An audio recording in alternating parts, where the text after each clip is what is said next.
Shalom, Christian friends. Today, I am going to tell you about the fact that no one can deny. The fact is that our Savior was not resurrected on Sunday. But which day? Let's see. The difference between Messianic believers and Christian believers. The Messianic people get to gather on Saturday to observe Sabbath, which is also commanded by Elohim in Exodus 20 and verse 8. It says, "You must remember the Sabbath day to keep it holy." But the Christians get to gather on Sunday to worship their God. Sunday is first day of the week. They think that their Savior is risen on Sunday. But if we deeply study the last chapters of the four Gospels, we find that our Savior was not resurrected on Sunday, but he was resurrected on Saturday or on Sabbath day. In order to understand this fact, we need to calculate the days. Christians thinks that their Savior was steified on Friday, so if you count from Friday it will be 2 nights, and 1 day means 36 hours. But our Savior said that the Son of Man will be in the heart of earth 3 days and 3 nights, Matthew 12 and verse 40. That means 72 hours.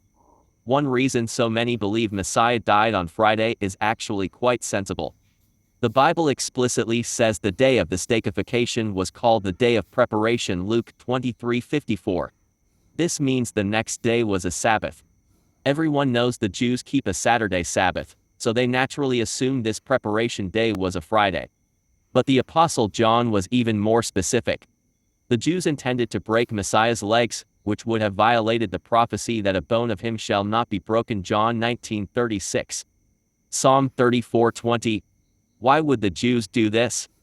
Because it was the preparation that the bodies should not remain upon the tree on the Sabbath day, for that Sabbath day was an high day.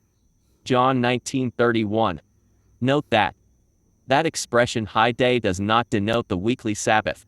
Rather, it was one of the annual holy days listed in Leviticus 23, specifically, the first day of unleavened bread. If his legs were broken, Messiah would die in time to be buried before the holy day arrived.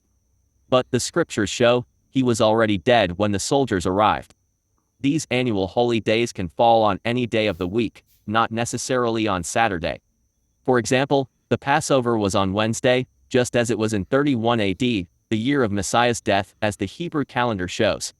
The first annual holy day was on Thursday. Rather than dying on Good Friday, Messiah died on Wednesday, the Passover, just as the Jewish people had typified with the slaughter of a lamb for thousands of years before. From the scriptural record, that Messiah died in the late afternoon on Wednesday and was buried before sunset, and was resurrected on the Sabbath, Saturday, at the same time.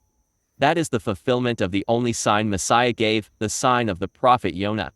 Few other related scriptures have been commonly misunderstood, most notably Mark 16:9. We read clearly that Mary Magdalene came to anoint Messiah on the first day of the week at the twilight. Here we need to understand that twilight of first day of the week means Saturday evening before sunset. According to biblical calendar, the day starts from evening sunset, but according to the Gregorian calendar, day starts from midnight 12. So we need to know that Mary Magdalene came to the Savior's tomb in the evening twilight after sunset, and she found that the stone of his sepulchre was rolled away. Verse 4. Verse 9 confirms that he had already been resurrected, now when Yahshua was risen early the first day of the week. Notice carefully though, it doesn't say he did rise or rose on the first day. It says he was risen. He had done so, as the scriptures so clearly show, on late Saturday afternoon. I hope you understood that our Messiah was resurrected on Sabbath, not on Sunday.